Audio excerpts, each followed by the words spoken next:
Once upon a time, sailors from across the oceans would take on the ultimate challenge of pushing the limits to the extreme. Today, we write a new page in the story of the Mont Malefic of the seas.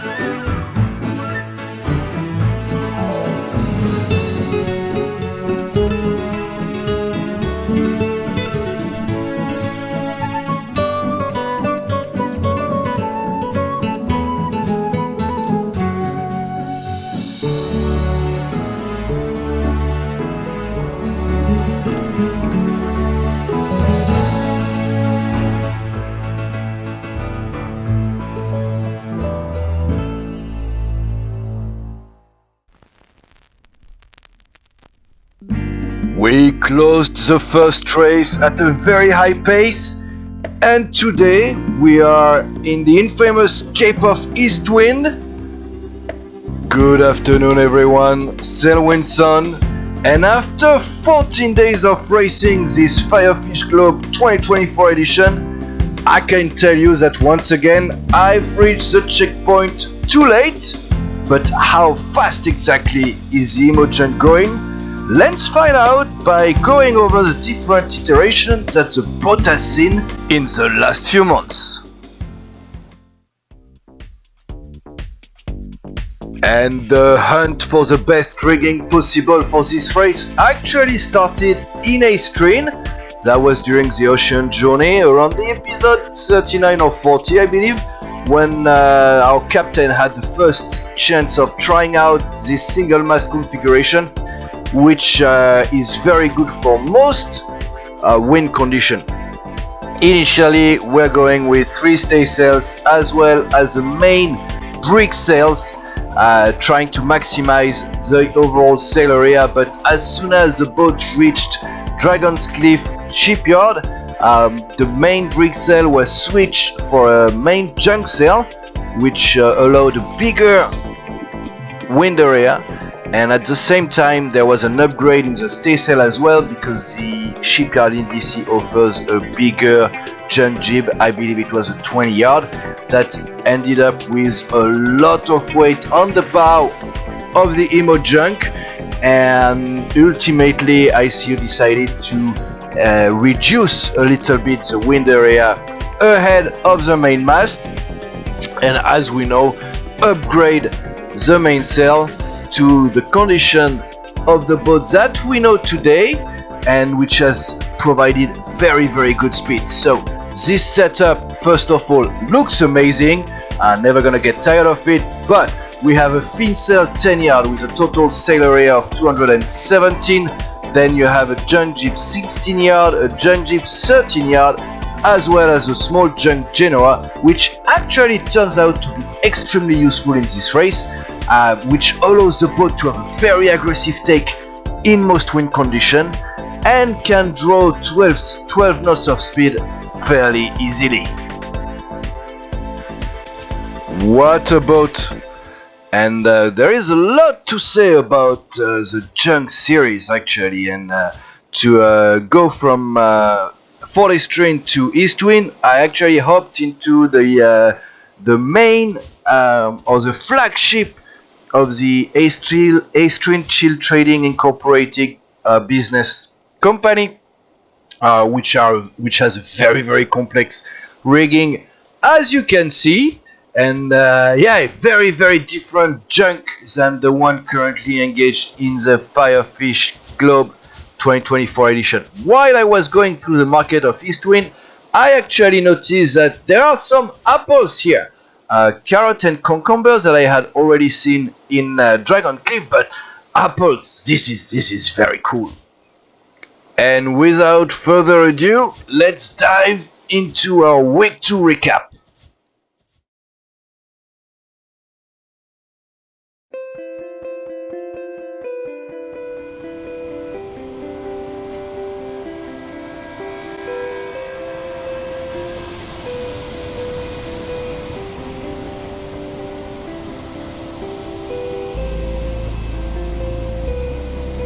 36 hours after passing the first checkpoint in Happy Bay, our Imojunk was going on a north by northwest course around the 38th latitude, and it was truly the first kind of compromise in terms of navigation. ICU was not able to take on a northwest course, which would have been really ideal in terms of shortening the distance between Happy Bay and Fort Eastwind, but that was not possible. However, he was able over the next couple of days to have a good speed, maintain a good speed of 10 to 12 knots as he was getting closer to Mont Maléfique.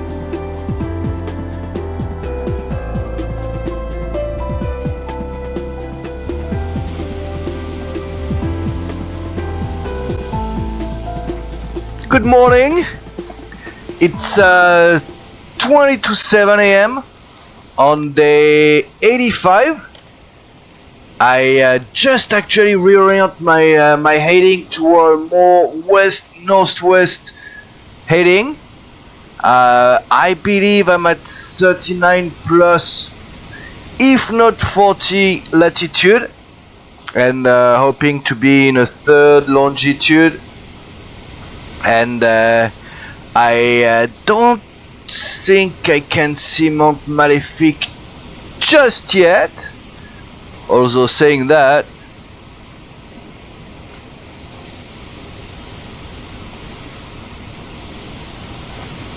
no, probably it's either somewhere on my port side, or it's probably still a bit early, but it's going great. I manage my sleep more or less okay, managing my food alright, starting to take on some oranges from my supplies.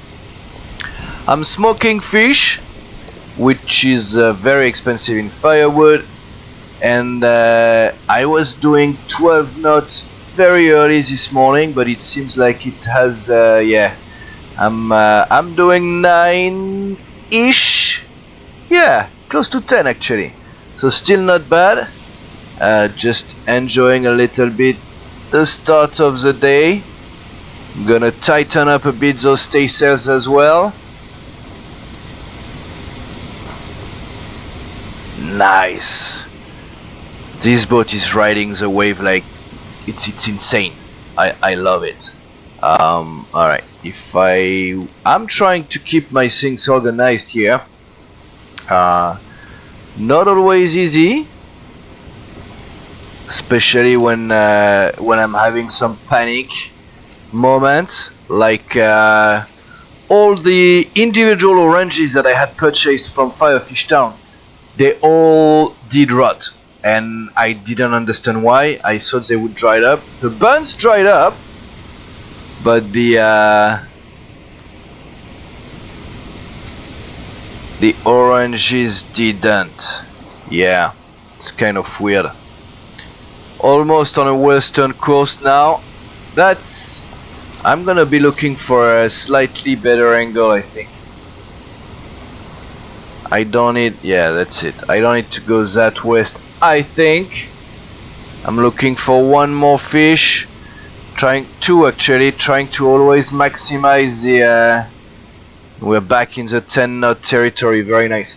Always trying to maximize the number of fish on my smoker at all times. And I'm kind of scared of the barbecue here, thanks to the rotten salmon, cooked salmon that I ate the other day that put me quite sick. Alright, so the fishing doesn't seem to be happening today, which is fine. Just gonna relax and keep making some good progress. As the sun is getting cloudy. Interesting.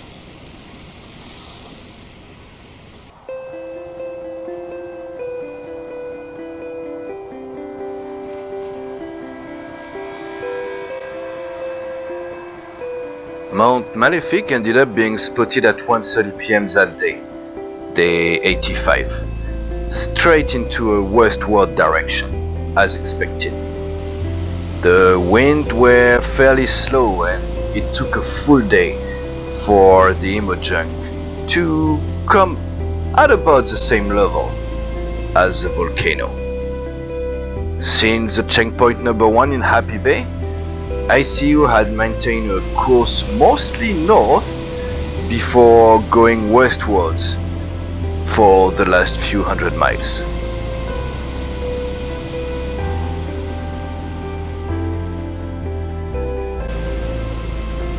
Like for the passage of the Emerald Archipelago, ICU ended up fairly close from the different islands.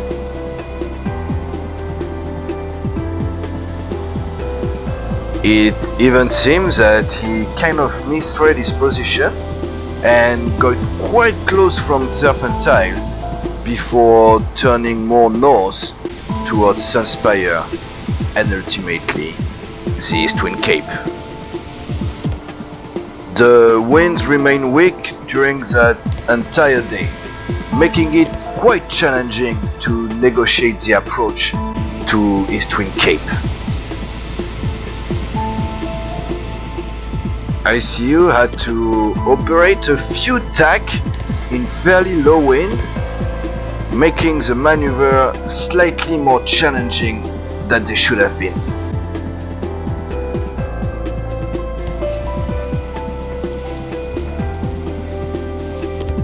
But finally, as day 87 rolled around, we were all pretty convinced that it was just a matter of hours for ICU to cross checkpoint number 2.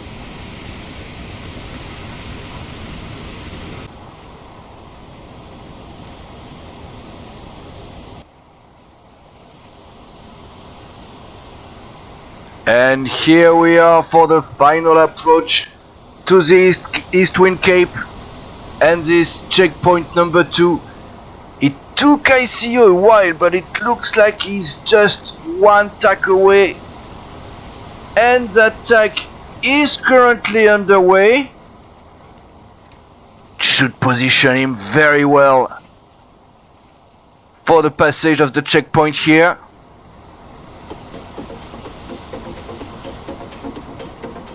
Finally ending what must have been 48 hours, quite frustrating. And there we go, finally the wind deciding to show up. That will make it for quite an exciting checkpoint here.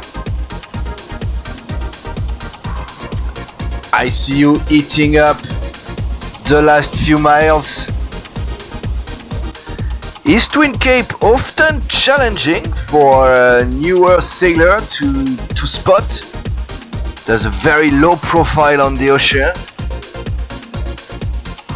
and the area can be quite foggy at times.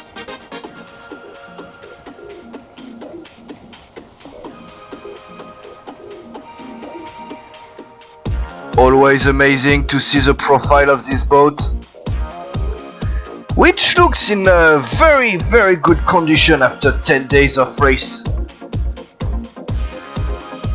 Or 11, to be exact.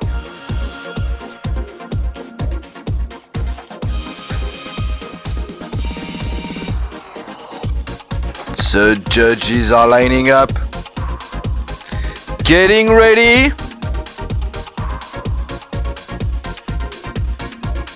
It's quite a narrow passage for such a big ship, but surely no problem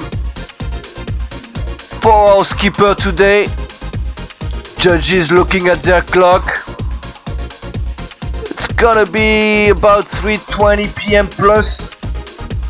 Day 87.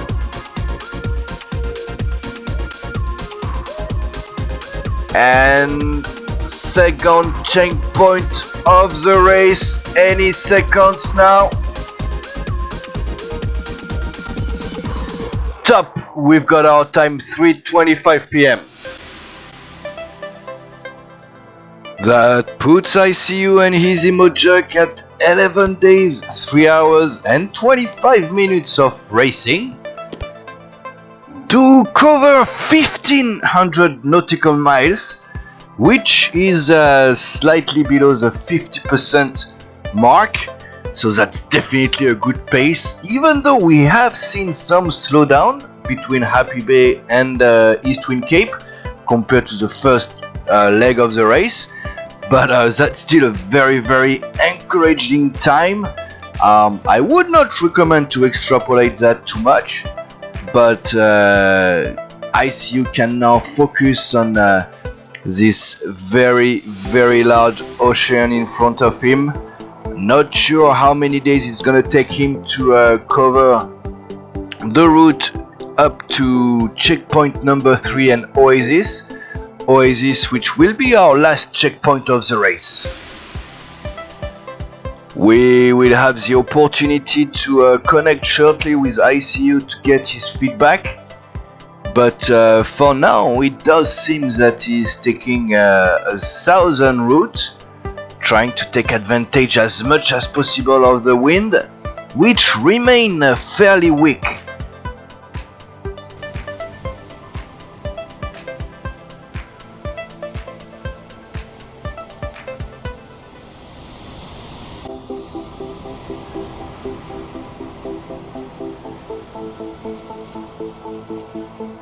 Beautiful sunset on the Eastwind region here, as we are closing day 87. ICU is slowly but surely making his way to the next checkpoint, and with that we'll be able to look back at the exact path that the Imojunk took to cross the Eastwind region.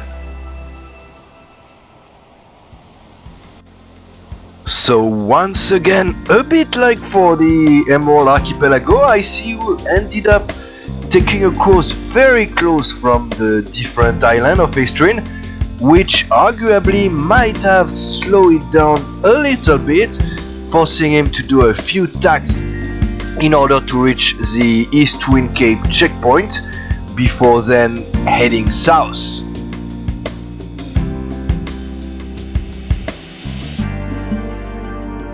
But the week is not over just yet. We have a solid 2 more days to cover, and we thought it would be appropriate to check in with ICU and try to see what's his mindset and how he's been through the passage of the Eastwind Cape, as well as what lies ahead of him.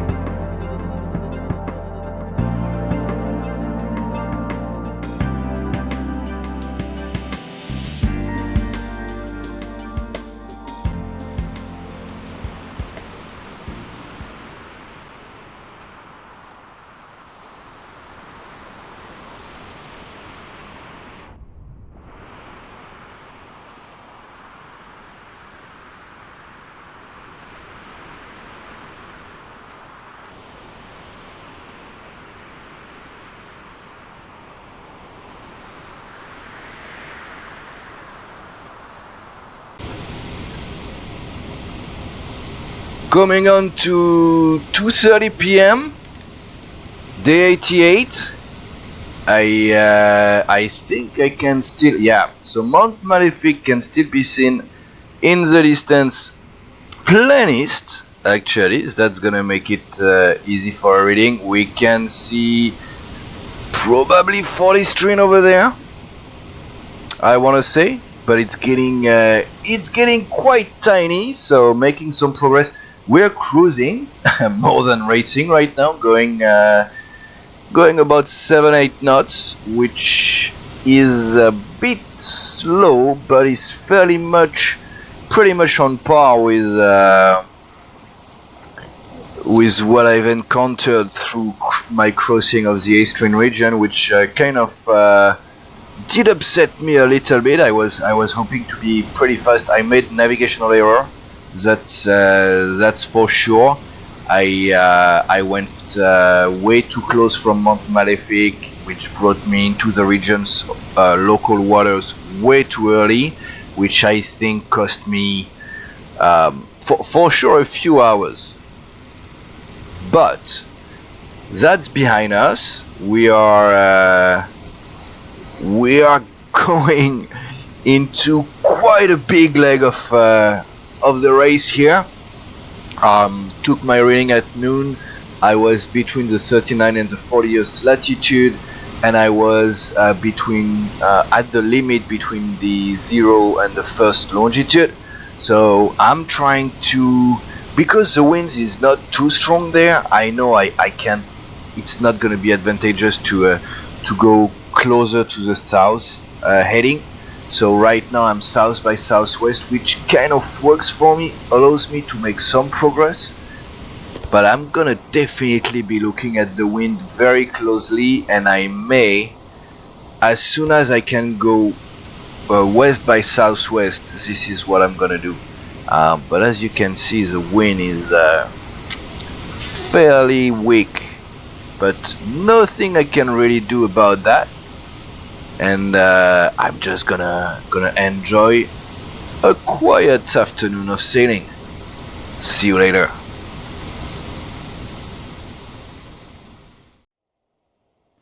You've been watching A-String TV and the Week 2 recap of the FireFish Globe 2024.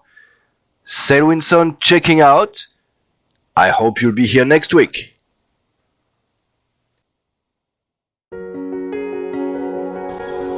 Hey gang, I see you here. I just wanted to jump in real quick once again. I've been away for the last 2 to 3 weeks, and didn't really have the opportunity to wish you all the best for 2025. And yeah, I'll be there. I'll keep experimenting. I'm quite happy to where the channel is at right now. I think I'm starting to find my style, and you know, I'll look into what I can make of it in this new year. But until then, thank you so much for being part of this adventure, and until next time, I see ya.